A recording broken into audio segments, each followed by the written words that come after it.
Manage Engine Endpoint Central menyediakan demo. Jadi nanti di sini ada dua pilihan, ada complete access sama limited access. Nah, kalau limited access ini sebagai contoh apabila loginnya sebagai teknisian. Jadi nanti nggak semua modul, hanya modul-modul tertentu saja yang bisa diakses. Contohnya ketika mengklik OS Deployer, nanti yang hanya tampil itu hanya OS Deployer saja. Ini sebagai contoh ya Bapak Ibu. Saya contohin. Jadi nanti dia hanya OS deployment saja Bapak Ibu sekalian.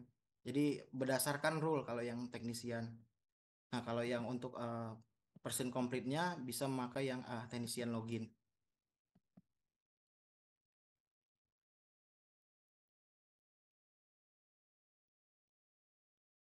Ya, jadi untuk complete access-nya pilih yang administrator login.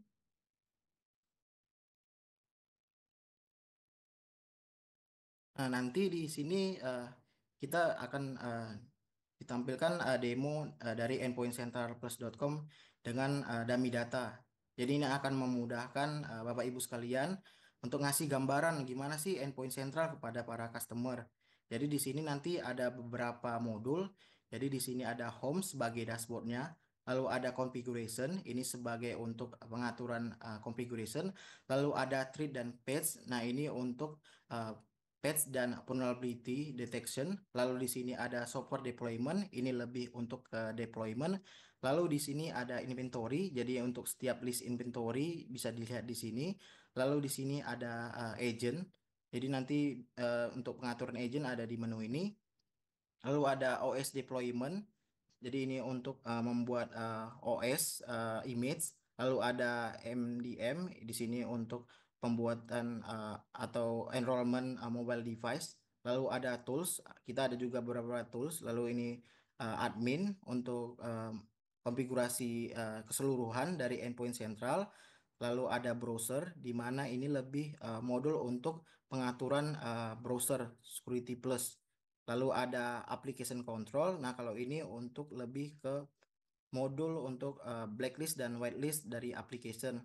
Lalu ada malware protection juga. Jadi ini kita ada next gen antivirus namanya untuk sebagai anti ransomware Bapak Ibu untuk malware protection. Lalu ada endpoint DLP. Kalau ini untuk data loss prevention sehingga untuk mencegah kebocoran data. Lalu ada BitLocker management. Ini untuk manajemen BitLocker. Lalu ada device control. Ini lebih untuk memanage device-device sehingga nantinya tidak bisa di eh, dicolok oleh USB ataupun memakai printer ataupun USB Bluetooth. Jadi bisa diatur dengan device control. Lalu ada report. Nah, ini untuk reportingnya kita bisa membuat schedule report ataupun custom report. Lalu ini support, ini untuk sebagai informasi saja kontak support. Jadi saya akan memulai dari home. Jadi kalau di home ini kita bisa melihat dashboard dari keseluruhan device yang ada. Jadi kita ada bisa melihat bahwa untuk di demo ini ada 40 komputer yang di manage. Jadi kita bisa melihat vulnerability severity summary, berapa jumlah komputer yang memakai OS Ubuntu, Red Hat, Windows Server, SUSE, Debian. Ini bisa dilihat semua dari sini untuk informasinya. Jadi ini adalah dashboard dari Endpoint Central untuk melihat keseluruhan dari device yang di-manage. Namun sebelumnya kita di awal itu perlu ke bagian admin. Jadi kita perlu untuk setting mail server. Ini hanya sebagai agar bisa untuk notif saja dari segala activity yang ada. Lalu selanjutnya ada ke bagian agent. Jadi di sini di bagian agent ini kita bisa melihat deployment agent installation-nya. Jadi di sini Bapak Ibu bisa menggunakan metode-metode seperti remote installation, GPO, Azure Autopilot, ataupun Apple Environment. Namun ini belum disupport kalau untuk di Indonesia. Jadi bisa memakai deployment untuk agent-agent ini ataupun order method lainnya bisa memakai command line, SSCM, OS imaging and deployment dan AWS instance. Jadi ada banyak metode jadi cukup disesuaikan untuk agentnya namun biasanya yang paling mudah adalah dengan menambahkan domain untuk agent push agentnya. Jadi ini yang untuk bagian agent Bapak Ibu sekalian. Oke, itu yang untuk agent. Lalu selanjutnya ada modul configuration, Bapak Ibu. Jadi ini adalah solusi untuk manajemen endpoint. Jadi kita bisa membuat template-template pengaturan. Contohnya ingin membuat template disable control panel contohnya. Jadi nanti kita bisa bisa pakai template-template yang ada. Namun apabila template ini tidak ada yang sesuai pengaturannya, kita bisa juga buat manual Bapak Ibu. Jadi nanti kita tinggal pilih mau configurationnya itu untuk di OS apa, contohnya Windows. Nah nanti kita mau buat pengaturan apa, contohnya kita mau buat pengaturan di folder backup. Jadi nanti kita bisa membuat customize sesuai kebutuhan untuk source foldernya. Lalu nanti kita bisa tinggal push ke banyak target. Jadi nanti nggak bisa memudahkan, nggak mesti harus install sesuatu bisa langsung ke 100 komputer karena berdasarkan target group yang ada. Jadi ini memudahkan untuk para admin untuk membuat konfigurasi yang selama ini mungkin konfigurasinya manual satu persatu mungkin tanpa endpoint sentral harus ke workstation usernya. Ini bisa di-deploy. Jadi nanti cukup ke workstation yang sudah ada agent lalu di deploy nanti bakal ter-apply untuk configurationnya. Lalu selanjutnya ada modul namanya Treat and Page. Jadi ini adalah modul Vulnerability Manager namanya. Jadi ini untuk mengecek software vulnerability. Jadi nanti setiap vulnerability yang ada di sistem customer ini bakal detect. Contohnya ada vulnerability CFA 2024 nanti affected sistemnya kita bisa klik lalu kita bisa lihat di sini komputer apa sih yang terkena dampaknya. Ini bisa dilihat di sini. Lalu nantinya kita bisa eh, install patch-nya juga untuk software vulnerability. Lalu ada detected CVE, Common Vulnerability Exposure. Biasanya itu kalau dari divisi security global itu dia mengeluarkan CFE. Jadi nanti bisa kita pantau juga di sini device-device yang ada detected CVE. Lalu ada Zero Day Vulnerability. Ini untuk zero day vulnerability list-listnya kita bisa lihat sini. Lalu ada system misconfiguration. Jadi nanti bakal dikasih saran ada misconfiguration apa sih di sistem yang ada. Nah nanti di sini ada pilihan, ada kita bisa lakukan action di beberapa uh, sistem misconfiguration.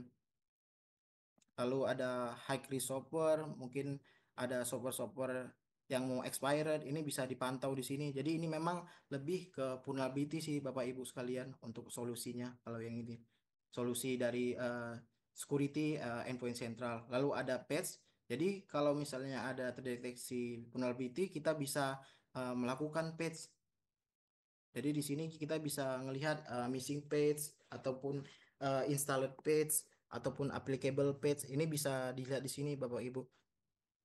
Lalu nanti kita bisa deployment. Jadi nanti ada dua pilihan, ada auto page deployment, ada manual deployment. Tapi lebih disarankan memang untuk memakai yang manual deployment ataupun kita nanti melakukan tes dan approve terlebih dahulu. Karena kan kalau misalnya pakai automate itu bakal automate untuk deploymentnya karena kan tiap sistem atau workstation itu beda-beda ya Pak dan configurationnya nanti takutnya bakal impact jadi better itu dites terlebih dahulu Bapak Ibu untuk patch dari list-list yang ada untuk patchnya jadi memang treat and patch ini lebih untuk ke vulnerability dan patch lalu selanjutnya ada software deployment jadi ini untuk ngedeploy software. Jadi ini nggak hanya sekedar install, tapi juga bisa uninstall software Bapak Ibu sekalian. Jadi nanti kita bisa buat package sendiri. Misalnya kita uh, ada software-software yang sudah dipercaya ataupun di hardening itu bisa kita add package-nya di sini berdasarkan OS yang ada, ataupun bisa memakai template yang ada di sini. Jadi nanti contohnya ingin memakai Zoho Notebook untuk package ini, jadi nanti bisa memakai package-package yang disediakan oleh Endpoint Central. Lalu nanti kita bisa melakukan deployment. Jadi nanti deploymentnya cukup memilih dari package ataupun template yang kita pilih. Jadi nanti eh, misalnya ingin install Office ke 100 komputer di PC Finance contohnya. Jadi nanti tinggal dipilih aja di define targetnya berdasarkan domain untuk misalnya grupnya Finance Group. Jadi nanti bakal install ke tiap-tiap divisi workstation divisi Finance. Jadi nanti kita bisa atur juga retry grupnya, scheduler setting untuk installationnya. Ini kita bisa atur semua sih di sini Bapak Ibu. Dan kita juga punya namanya self-service portal. Jadi kita bisa membuat menyediakan portal sehingga nantinya eh, portal ini adalah list-list software yang dipercaya. Contohnya untuk saat ini si customer tidak perlu Office, namun bulan depan perlu Office. Jadi dia tinggal buka self-service portal. Jadi nanti dia bisa install sendiri dari self-service portal. Jadi nanti ini biasanya ada di toolbar ini sih Bapak Ibu. Nah, di sini self-service portal.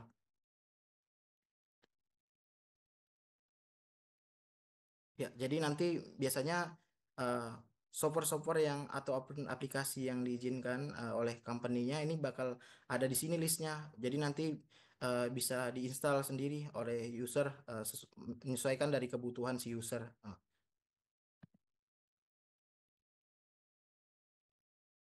Lalu selanjutnya ada inventory.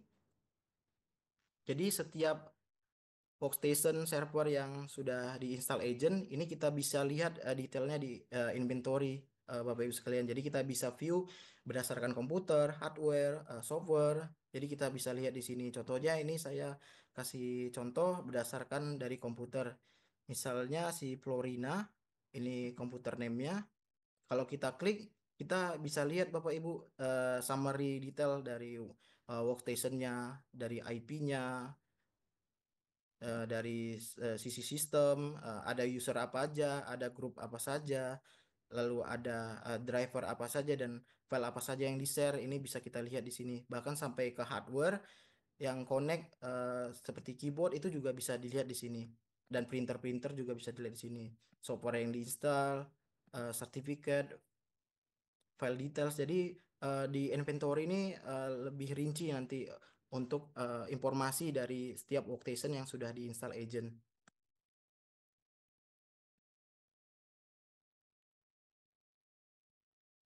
Lalu di inventory ini juga ada application control namanya prohibit software. Kalau ini untuk ngelarang software-software yang nggak dibolehkan mengikuti policy dari company. Jadi misalnya WinRAR tidak boleh dipakai.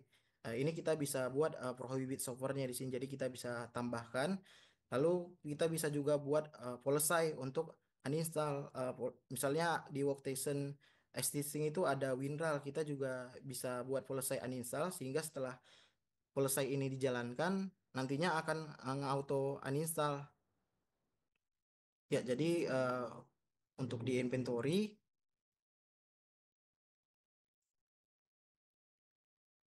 kita bisa membuat prohibit software ataupun block executable. Jadi kalau misalnya ada executable yang ingin diblok, ini kita bisa add di sini Pak untuk selesainya. Jadi ini ada di bagian inventory. Lalu selanjutnya ada OS deployment. Jadi ini dipakai untuk membuat image dari existing OS. Jadi contohnya ada workstation yang bisa dijadikan sebagai base atau pacuan untuk jadi golden image. Itu nanti kita bisa membuat online imaging, Pak. Jadi nanti kita tinggal create image. Jadi kita bisa pilih nanti dari komputer targetnya, partition yang mau uh, di create image, sama driver-driver collectionnya. Itu nanti bisa dibuat Pak dengan OS deployment. Jadi memang memudahkan untuk membuat image di OS deployment. Lalu nantinya ada beberapa metode untuk deploymentnya Pak, untuk deployment image-nya. Ataupun bisa memakai deployment template. Jadi nanti di sini ada deployment template yang sudah dibuat, kita bisa lihat di sini. Kita juga bisa nambahkan aplikasi. Jadi contohnya eh, belum ada aplikasi di existing tersebut, ada aplikasi yang ingin ditambahkan, ini bisa ditambahkan juga Pak pada saat deploymentnya. Jadi nanti untuk deploymentnya ini bisa pakai USB ataupun PXE, atau yang paling deploy yang paling ini tanpa melakukan ke physical workstationnya Pak. Jadi bisa di deploy secara online Pak untuk deploymentnya, Zero Trust deployment Pak. Jadi ini untuk deploymentnya ada berapa task. Lalu untuk status deploymentnya kita bisa pantau di sini Pak untuk deployment statusnya. Jadi memang ini dikhususkan untuk OS deployment. Lalu ada mobile device management. Nah kalau ini untuk mobile device, jadi kita bisa enroll untuk mobile device seperti Android, iOS, dan Windows Phone ataupun Chrome OS, ini bisa di-enroll dari sini sih Pak. Jadi nanti kita bisa pilih untuk cara enrollnya. Lalu nanti setelah di enrollment kita bisa uh, bisa manage seperti group and device-nya bisa kita grouping, lalu nanti app repository-nya juga kita bisa tambahkan di sini Pak, bisa kita buat sesuai dengan policy dari perusahaan, misalnya eh, hanya software-software tertentu yang aplikasi tertentu yang boleh diinstal, ini nanti bisa di manage di sini Pak, seperti app update policy-nya bisa di manage di bagian manajemen Pak. Lalu untuk inventory ini untuk device-device yang sudah di-enroll. Jadi kita bisa ngelihat list-listnya di sini, Pak. Jadi nanti setelah di-enroll kita bisa lihat summary dari device-nya, dia ada di install apa saja, sertifikat apa saja di dalamnya. Dan untuk mobile device si endpoint central ini sudah geo tracking ya Pak. Jadi nanti untuk trackingnya itu bukan berdasarkan IP lagi, tapi udah berdasarkan dari titik koordinat Pak. Jadi ini lebih lebih akurat daripada IP Pak untuk mobile device. Jadi sudah disupport Pak untuk mobile device. Ini yang untuk mobile device management. Lalu ada tools. Kalau ini tools-tools seperti remote control, system manager, misalnya mau remote shutdown. Ini tools-tools tambahan yang disediakan oleh Endpoint Central. Lalu berikutnya ada browser, di mana ini lebih untuk ke manajemen browser. Jadi mungkin selama ini kalau browser yang tidak manage itu bisa jadi celah security Bapak Ibu sekalian. Jadi kita bisa buat selesai dengan browser security plus yang dari Endpoint Central. Jadi nanti kita bisa membuat policy add-on. Jadi nanti hanya add-on yang diizinkan saja yang boleh diinstal oleh user. Ini bisa diatur. Jadi nanti kita bisa pilih support browsernya seperti Google Chrome, Firefox, Edge, ULA, dan Internet Explorer. Lalu kita bisa filter download juga Bapak Ibu menggunakan browser. Lalu threat prevention juga bisa dibuat prosesnya di sini sehingga ini untuk minimalisir dari phishing filter ataupun file download yang tidak diinginkan. Lalu ada data lake prevention. Kalau ini lebih untuk mengamankan kebocoran data dari sisi browser. Mungkin dari browser itu bisa bocor data, contohnya di print untuk dari sisi browser data tersebut. Ini bisa kita restrict, jadi sehingga nanti fitur print di browser itu tidak aktif ataupun save browser history tidak aktif atau di restrict, ini bisa kita atur di sini Bapak Ibu. Lalu browsernya bisa juga kita customize. Lalu kita bisa browser root juga. Jadi nanti kita bisa tentukan homepage-nya apa saja dan browser lockdown. Nah, ini biasanya dipakai untuk Internet Explorer Bapak Ibu. Jadi Internet Explorer ini kan sebenarnya suatu browser yang mungkin terkadang itu security-nya lebih low dari browser lainnya, sehingga dengan browser lockdown ini kita bisa buat selesai hanya website-website tertentu yang sudah di list yang boleh diakses oleh browser Internet Explorer. Jadi untuk Java Manager, Web Filter ini semua bisa diatur di browser Bapak Ibu sekalian untuk browser Security Plus. Lalu selanjutnya ada application control. Kalau ini lebih ke manage application seperti whitelist ataupun blacklist application. Jadi kita tinggal grouping saja di sini sehingga nantinya setiap aplikasi yang di blacklist itu tidak bisa diinstal oleh si user. Jadi nanti kita tinggal pilih vendor untuk softwarenya untuk yang application control ini Bapak Ibu. Lalu kita juga bisa deploy-nya ini kita bisa associate berdasarkan grup. Contohnya untuk engineering group itu pastinya berbeda untuk kebutuhan softwarenya. Itu bisa kita grouping di sini. Lalu ada just in time access ini untuk em, memberikan waktu temporary sementara. Jadi ini kita bisa ngasih app akses sementara untuk beberapa user jika memang sangat diperlukan. Jadi ini memang lebih ke application control Bapak Ibu. Lalu selanjutnya ada malware protection. Kalau ini lebih untuk anti ransomware. Jadi dengan memanfaatkan teknologi shadow copying Windows sehingga nantinya apabila sesuatu yang tidak diinginkan seperti ransomware menyerang itu nanti bisa di restore datanya Bapak Ibu karena sudah di backup secara shadowing uh, Windows system. Jadi nantinya bisa di backup menggunakan next gen antivirus.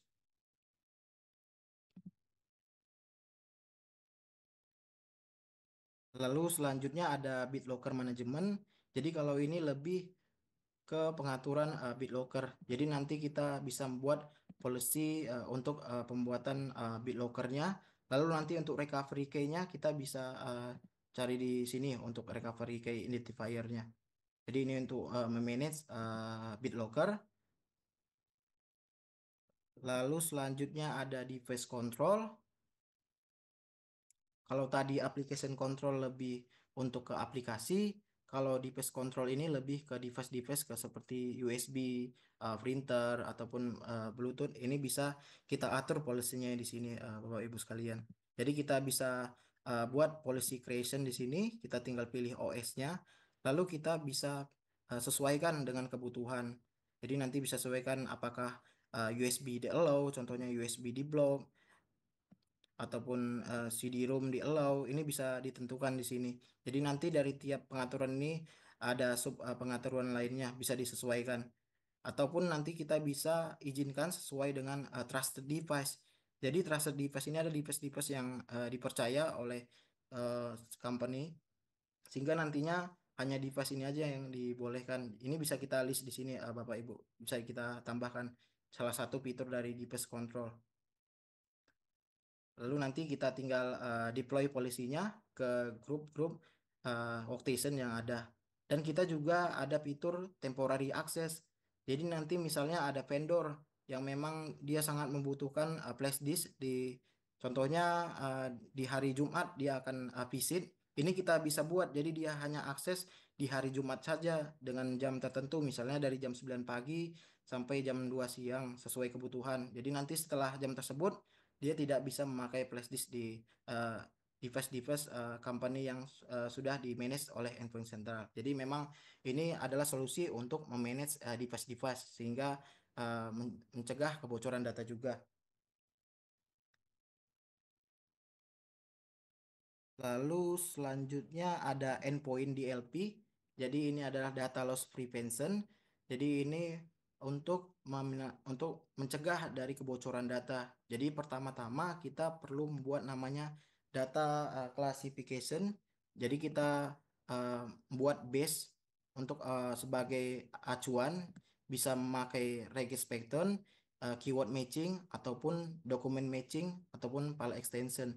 Jadi memang untuk DLP ini kita harus membuat dulu untuk rule-rule-nya di sini Bapak Ibu. Contohnya keyword matching. Jadi pada saat ada misalnya seperti informasi KTP ini nanti bisa dicocokkan sehingga pada saat terdeteksi itu nanti ada notifnya.